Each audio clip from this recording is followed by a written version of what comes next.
Hey guys, and welcome back to Gold Rush. Let's get back to this. Let's get back to the mining. We have 19 ounces on us. Right. No, I need that one there. We've got 19 ounces on us, and I can't see the screen because of my water ball. Great. We've got 19 ounces on us and about 80 grand worth of debt.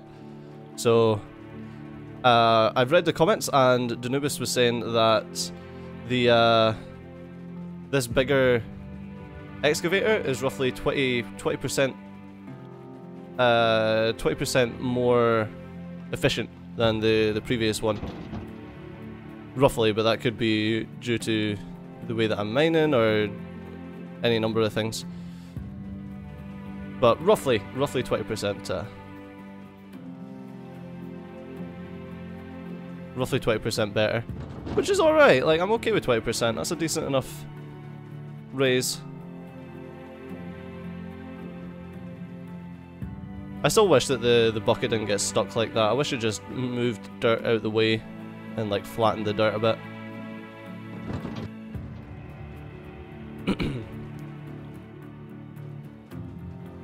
Yeah, I'm glad that they've pretty much stopped any of the balancing, and there's no like major bugs or anything like that, so that we can actually get proper numbers, because it'll be really interesting to see how, for example, this method stacks up against other methods. And that's the reason that I'm going to keep digging in the same hole and stuff like that, because I mean, if you've done any science, it's all about keeping a fair test. So it's all about changing the minimum number of variables as you can.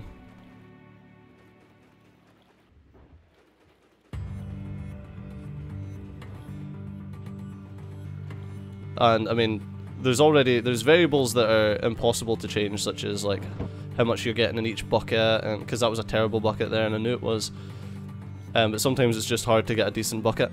So you can't change that, the variability of the bucket, but that's where the law of large numbers comes in. The more you do, the more average it becomes. Then you've got there's a number of different changes.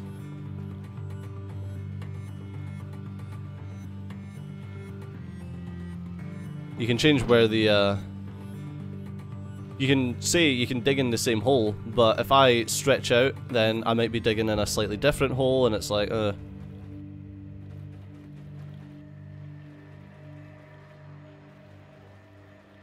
So there's still a variable there, but once again, that falls under law of large numbers, and that it should average itself out as long as you're digging in roughly the same hole. You've got like the speed at which I get each bucket, because sometimes they're that bit slower, but once again, it all evens itself out in the end. I don't know, I find doing stuff like this really interesting, because, I mean, it's much better with games like this that are just at the start of their life cycle, because once you get to games that have been around for a while, and people have done all of this, and it's all in the, like, you go to the wiki, and it's like, the most efficient method of mining is... And it's like, well, if you swap from the medium excavator to the large excavator, there's a 20% increase. It's like, sure, you could quite easily just turn off the wash plant, pick up a bucket, and make sure it's 100% full with the smaller excavator, and then pick up a bucket with the larger excavator and make sure that's 100% full, and just see what the percentage changes. Kind of like what we've done with the dump truck and the front loader, to see the differences there.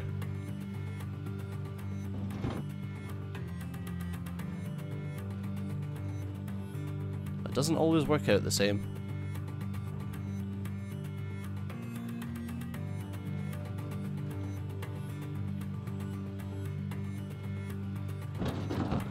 I mean, you could just go through the game files. It used to all be saved in the like all the stats and stuff used to be in the save file, so, and that was plain text. so you could just go into it and see, but they encrypted the save files like buggers. I think that was because without the save file being encrypted, you could pretty much find like any secrets and stuff like that were in the game because it was all in the save file. Because there's like an Easter egg shovel somewhere that I really should have like found so I could do a video on it,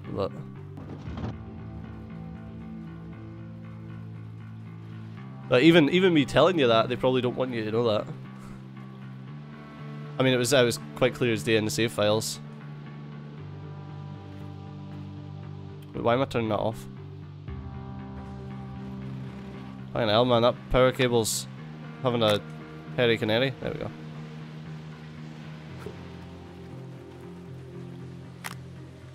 Put that in there. Wish I could see how much power my generator was, how much fuel my generator was on. But alas, I cannot.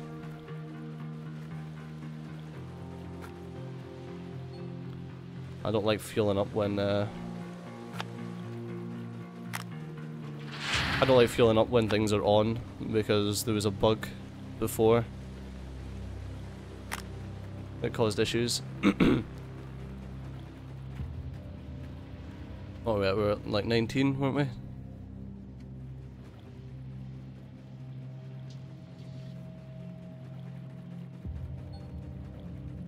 What do we get? 28, so we got another 9 ounces there. Not terrible, not terrible. Not amazing, but not terrible.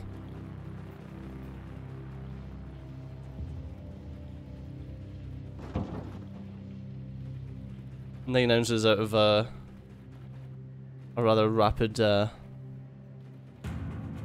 load. So yeah, sorry, back to the min-maxing thing. So you can look at the game files to find out exactly like straight percentages of how much dirt it will move. But then the other thing is, it may move that much dirt, but does it gather that much gold? Because the there was an issue before about the front loader not gathering the right amount of gold. And it's like, well, then it's clearly there's some sort of extra ratio with what you're using. So it's like this. I mean, I could be moving the exact same amount of dirt with this excavator, just getting 20% more gold.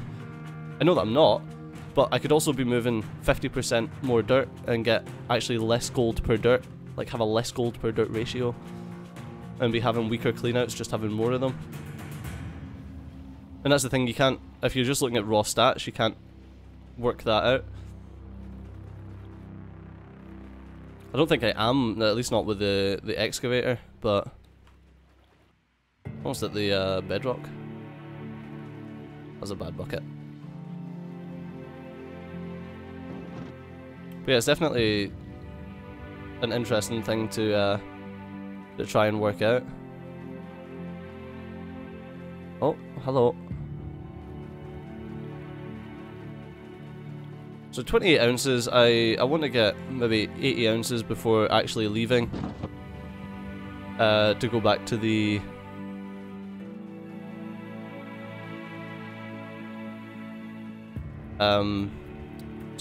town, because I want to, I know that I owe roughly 80 grand, maybe less, but I'm also going to have a payment to make, like my gold share to make, so I'm not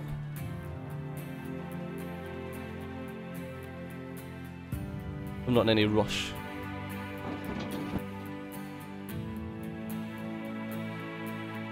I also wish it would just take that out your gold instead of out your cash, but I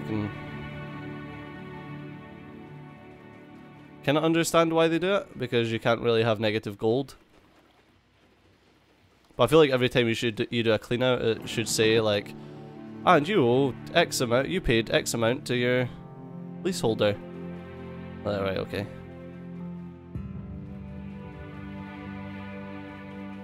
Heck, it would be nice if you had to like gather it up in a little bottle in your tent and then actually take it to the leaseholder. That'd be nice. It's just all these little extra little things that could be added that would be, that just add that little bit of immersion. It's like, oh god, I need to go and part with all this gold and give it to my landlord, essentially.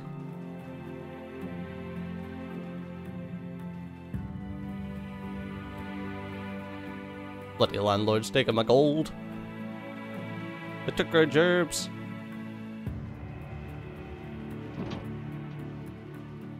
Like 79%. We're getting there, man. We're actually like these cleanouts are rapid.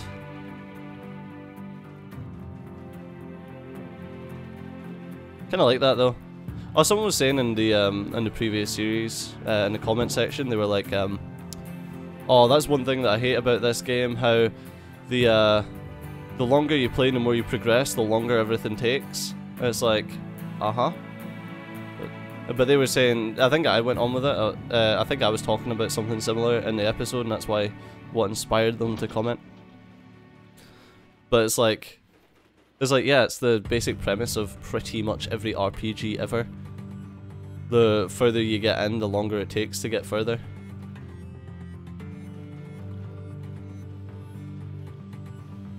I'm just gonna stop here. We'll clean this out. And hopefully I'll have enough,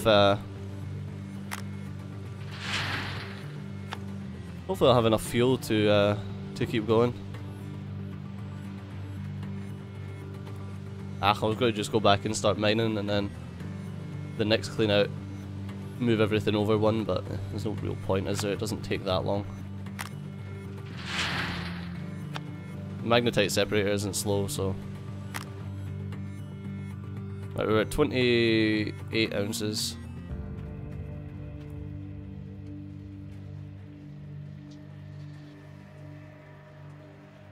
Alright.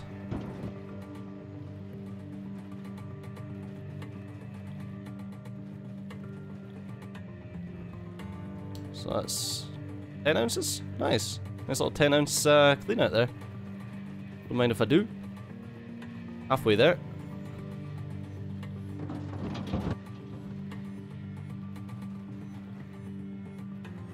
So many little nuggets that just fall off of my my scoop as I move it. They don't seem to come out when I'm dumping it, which is weird. You can see the amount that's just on the floor.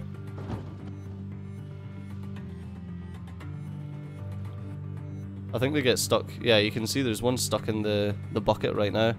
Because I think they get stuck on like the geometry of the bucket.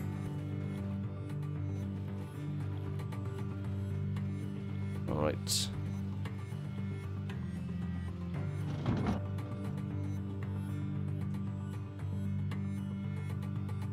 Oh! Actually no, we'll do the next bucket and then...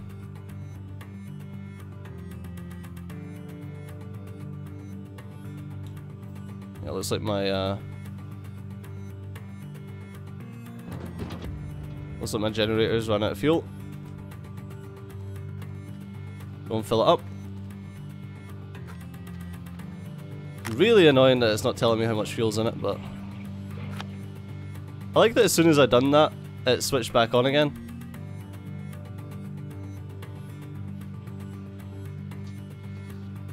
It's interesting. Well, I suppose the switch was already switched, so as soon as it got fuel, it kicked back on, but I mean, it's not quite how generators work. So I get someone in the comment section, it's like, actually, Studio, I work for freaking Honda, and we create a generator that... Okay, whatever, I'm sorry. You're smart, I'm dumb. Moving on. Leave Mr. Strawman. Always have fights with Strawman. Don't know why. Probably racist.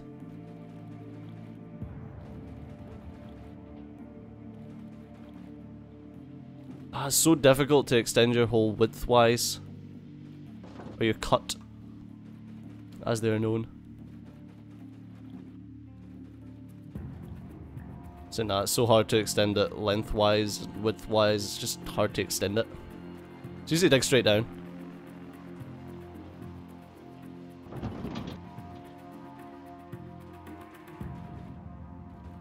Oh, 38.1 ounces.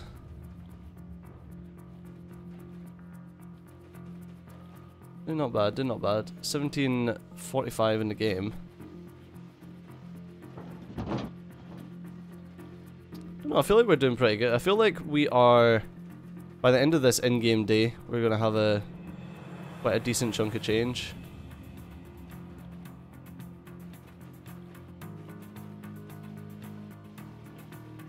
Alright.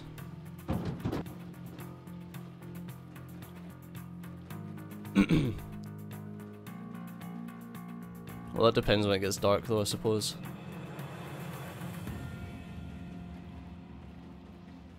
It's like depending on how they work the loans, which we spoke about in the last episode. It would make sense for me to work through the night, but because I don't have any, lamps, it'll be a nightmare for you guys to actually see. So I probably won't. Like, I could do it perfectly fine, but when you put these videos on YouTube, the YouTube tends to darken them. It's something to do with the way that it encodes for web streaming or something, but yeah, it tends to darken the videos. So it's like, I'll be able to see it fine, but without brightening it up for you guys, it'd be a nightmare. Which is why I need to go and buy work lights. And that means a trip into town, and it's like, ugh, what a waste of time.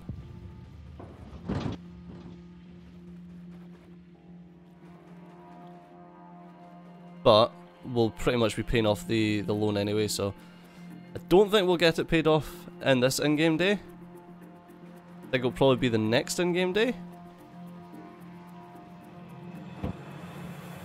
I reckon that's pretty good there.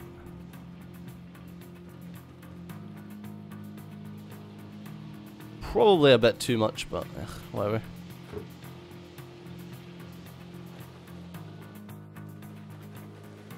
Bloody nightmare.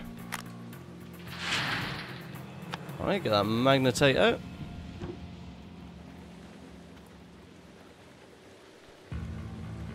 Do do do do do do do do do do do do. I'm really looking forward to getting the drilling machine thing, and giving that a go and going around my claim and finding where the best gold is. The thing is, it's random to everyone's save, as far as I know, so you can't just go on to, like, you guys can't watch my video. Was it 38 we were at? Yeah. You guys can't watch my video and be like, oh, so that's where the gold... Nope, doesn't work. Was that another 9 ounces? Not too bad. We're averaging 9 ounces because we're getting some 8s and some 10s, so. And we've had 1 8 and 1 10, so. Yeah, nice average 9 ounce clean out. So, can't complain.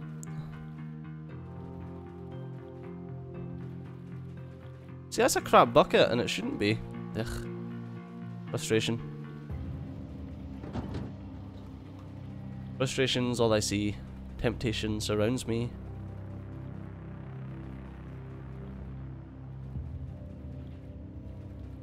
See, that was a full bucket, you can tell, because the bucket just stopped dead. It's annoying, man. I should just be able to scrape that along the top and just shift dirt around. Kind of the way that the front loader works. How it's like, when you're full, you just keep pushing the dirt. That'd be ideal, but no, apparently not. I can understand the argument for being like, yeah, well, the reason that it does that is because the excavator doesn't have the strength to move the dirt when it's got a full bucket, because obviously there's so much more dirt that you're gonna have to move, and you can understand that, but I just don't think it would stop dead. Maybe I'm wrong. Maybe I just don't know how to run an excavator. Maybe that's my problem.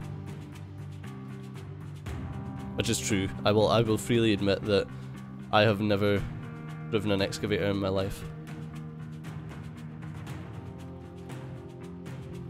Alright. But unfortunately, guys, that is all that we have time for in this episode. So, as always, thanks a lot for watching. I've been Studio, you've been awesome, and I'll see you next time. Bye-bye.